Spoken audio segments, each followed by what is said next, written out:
আসসালামু আলাইকুম সবাইকে। আজকে আমি আপনাদের সাথে কথা বলবো একটি সুন্দর আকর্ষণীয় জিনিস যেটা অনলাইনে প্রায়ই দেখা যায়। সেটা এটি আমি যখন ব্যবহার করতে শুরু করি তখন খুব ভালো সার্ভিস পেলাম। বাহ, আমি তো খুব খুশি হয়ে গেলাম যে এত সুন্দর একটা প্রয়োজনীয় জিনিস আমার হাতে পেয়ে গেলাম।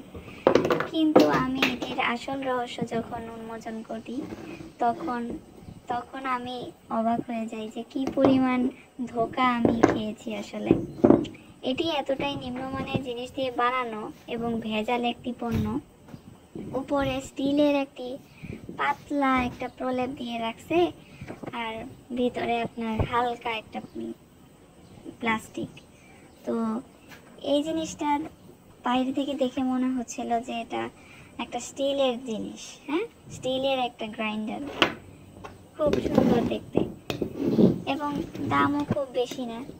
অনলাইনে এটি বেশ চলন। তো আমিও কিনলাম, যেহেতু আমি শিক্ষার্থী, আমারও একটা প্রয়োজনীয় জিনিস দরকার ছিল। তো কেনার পরে আমি তো অবাক হয়ে গেলাম।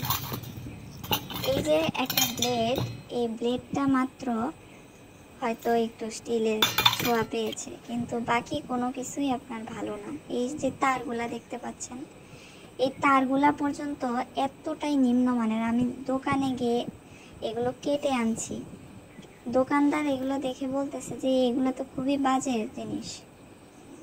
তাহলে বুঝেন আমাদেরকে কিভাবে ধোঁকা দিয়ে আমাদের কাছ থেকে টাকাগুলা নিয়ে গেল।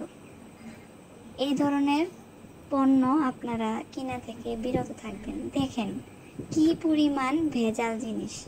মোটরটা অন করার সঙ্গে সঙ্গে চলে গেছে, মাত্র 2-3 বার, বেশি আমি ব্যবহারই করি নাই। জিনিসটা যখন আমি খুলে দেখলাম যে ভিতরে কি, তখনই আসলে বুঝতে পারলাম যে আমি কি পরিমাণে ধোঁকা খেয়েছি। ধন্যবাদ সবাইকে।